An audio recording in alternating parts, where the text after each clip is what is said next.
রোজা কি শুধু ধর্মীয় অনুশীলন, নাকি এটি এমন একটি শক্তি যা ইতিহাসের গতিপথও বদলে দিতে পারে? বছরের পর বছর যুদ্ধের ময়দানে, বিপ্লবের সময়, শাসকের পতনে রোজার শক্তি কেবল আত্মশুদ্ধির মধ্যে সীমাবদ্ধ থাকেনি। এটি হয়ে উঠেছে সাহস, ধৈর্য ও কৌশলের অন্যতম একটি প্রধান অস্ত্র।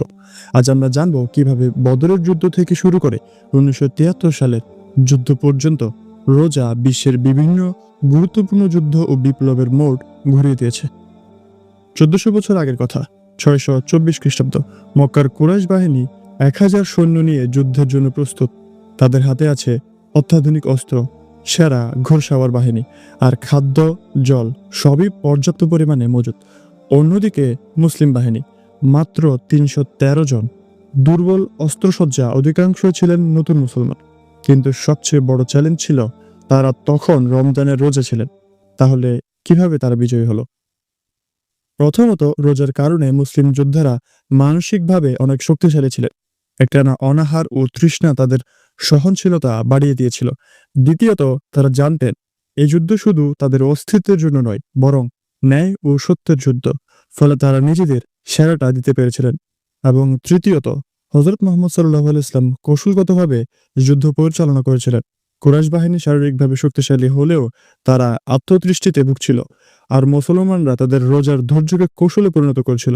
ফলাফল, কুরাইশ বাহিনী পরাজিত, ইসলামের ইতিহাসে এক নতুন অধ্যায়ের সূচনা। 711 খ্রিস্টাব্দ, স্পেনের শক্তিশালী খ্রিস্টান রাজা রডরিগো ও মুসলিম জেনারেল তারিক ইবনে জিয়াদের বাহিনী মুখোমুখি হল আন্দালুসিয়ান যুদ্ধে। তারিকের বাহিনী ছিল মাত্র 7000 সৈন্যের, আর রডরিগোর ছিল 1,00,000। তারিক জানতেন একটি ভুল মানেই পরাজয়, কিন্তু তিনি জানতেন তার সৈন্যদের রোজার কষ্ট সহ্য করার ক্ষমতা ছিল, যা তাদেরকে যুদ্ধের মাঠে আরো ধৈর্যশীল ও স্থির করেছিল। রোজার কারণে তারা অল্প খাবারেই শক্তি ধরে রাখতে পারত, কম ঘুমেও সজাগ থাকতে পারত। তারিক এক কৌশল অবলম্বন করলেন। তিনি সৈন্যদের জন্য পেছনের সব জাহাজ পুড়িয়ে ফেললেন এবং বললেন, পেছনে ফেরার কোনো উপায় নেই, হয় জয় নয়তো মৃত্যু। এই অদম্য মনোবলের ফলে মুসলিমরা অবিশ্বাস্যভাবে বিজয়ী হলো এবং স্পেনে 800 বছর মুসলিম শাসনের সূচনা হলো।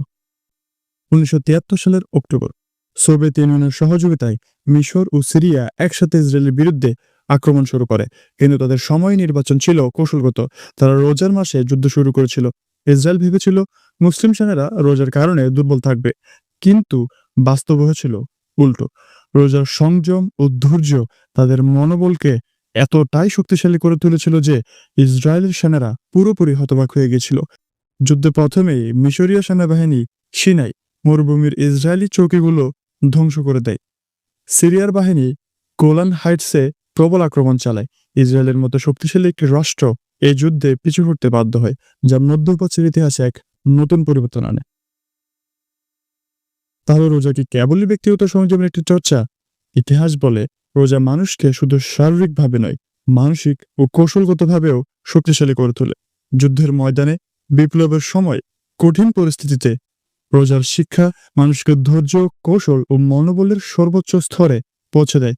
এখন প্রশ্ন হলো, আজকের যুগে যেখানে সবকিছু এত দ্রুত বদলে যাচ্ছে, রোজা কি এখনো মানুষকে শক্তিশালী করতে পারে? তোমার মতামত নিচে কমেন্টে জানাও। আর এমন আর ঐতিহাসিক বিশ্লেষণ পেতে চ্যানেলটি সাবস্ক্রাইব করো।